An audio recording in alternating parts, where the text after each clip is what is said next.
Hello and welcome to a Smurp video, and today we are looking at Avengers X-Men Externals Eve of Judgment. Now, obviously I am way behind on this event. We're heading into issue 4 of the event as a whole, as well as numerous crossovers. I'm just going to focus on the main event, and by that I will not be reading any or buying any things that tie into it other than Immortal X-Men and X-Men, because I already review them, as those who follow my channel know, etc. So I wasn't going to get into this because I thought, hey, do you know what, I'll just wait until it comes out. I'm not overly excited by these things usually, but I've heard from Jenny, you in particular, have mentioned that this is something that seems to be quite good at the moment and quite consistent. So, and I've heard that from a few others, so I thought I'd give it a go. So we have Eve of Judgment. So those that have read preludes, etc., know that they are just sort of setting things in motion, those earlier steps before the main event really kicks off. And it's just to sort of kind of almost help you understand key characters in my mind.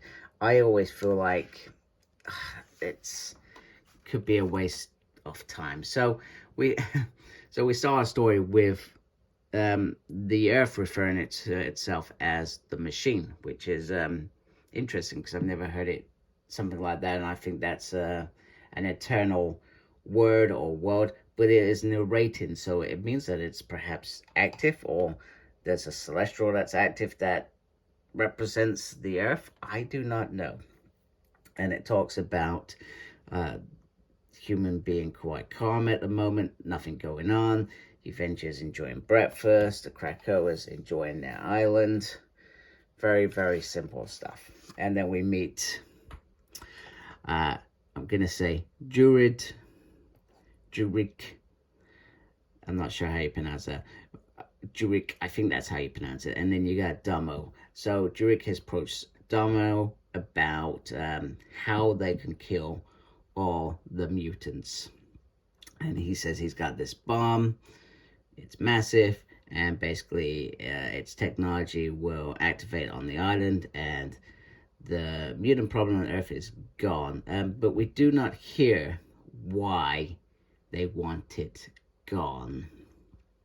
I think that was interesting. Now, we know that the externals role, and I think these are externals, I could be completely wrong. It says this is capital of externals.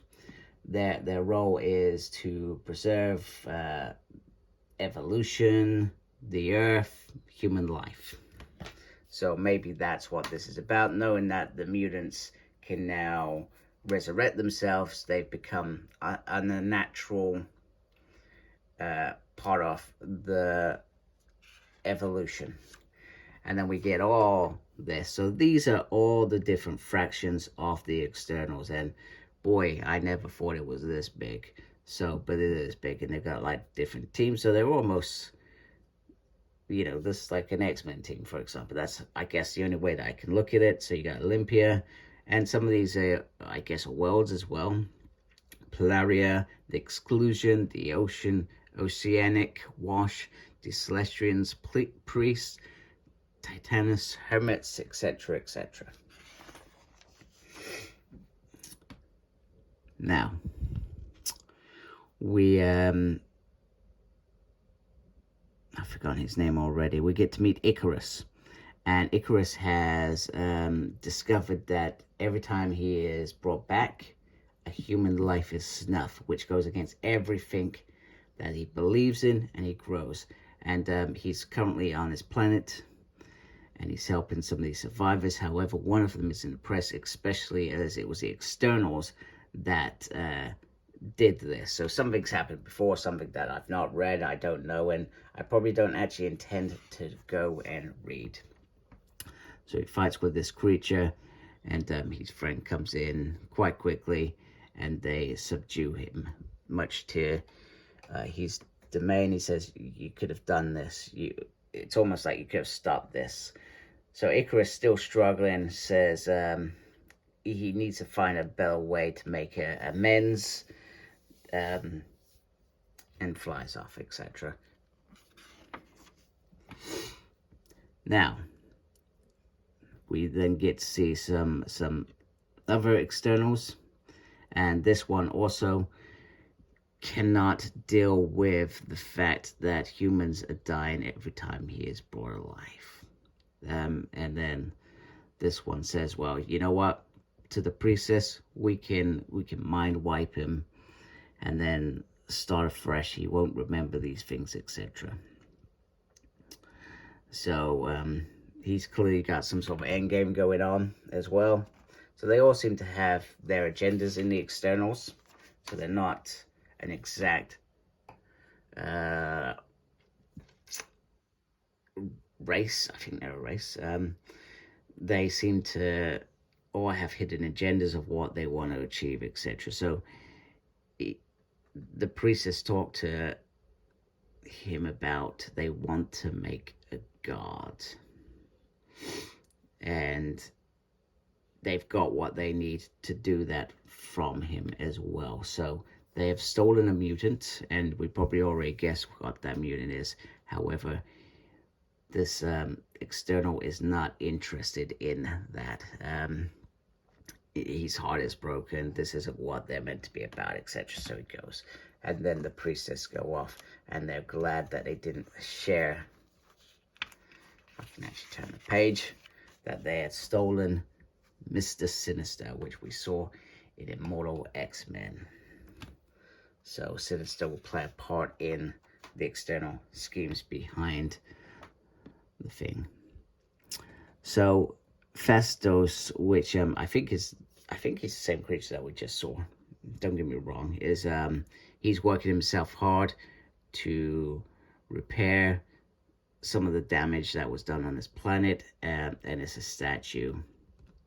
And this group of externals that, even though they want to look strong, they're conscious that these people or these aliens can see through them very easily, their lies, etc. And this one tries cracking on this one.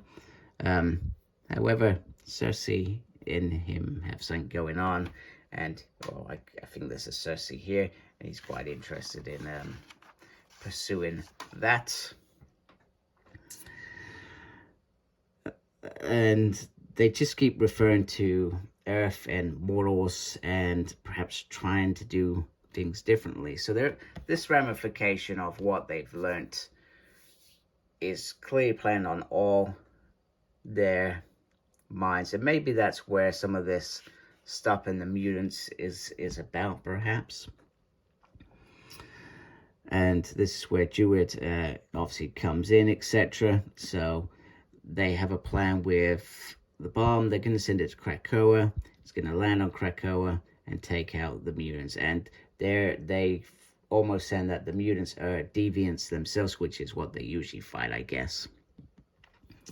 So the mutants that are on Mars won't know, and they're expecting to erupt in a sort of civil war to fight over what's gone on. And the expectation is they think that they are going to end up fighting amongst themselves and killing themselves, or they'll go finish the job, who knows. So he sends this bomb off. However, it does not go as planned. It starts going a little bit wrong, and he gets a message saying protect the machine. So they have to recover the bomb quite quickly. So it's a quick little reaction that this is not the solution, and the reason why it's not the solution. So the machine is the Earth. It's what's been narrating this story all the way through, and it is believed that because Krakoa is fundamentally part of the Earth as well as being a mutant home, that they cannot do that. And I guess he's disappointed he doesn't get to celebrate his victory as he put it. So he has gone to Uranus, which is their grandfather. He's got a proposition, and he questions that him being on the throne. It's not even been 1,000 years, and you're already desperate. Over here, you've got a checklist. So if you want to pause that and see what issues you want, totally up to you.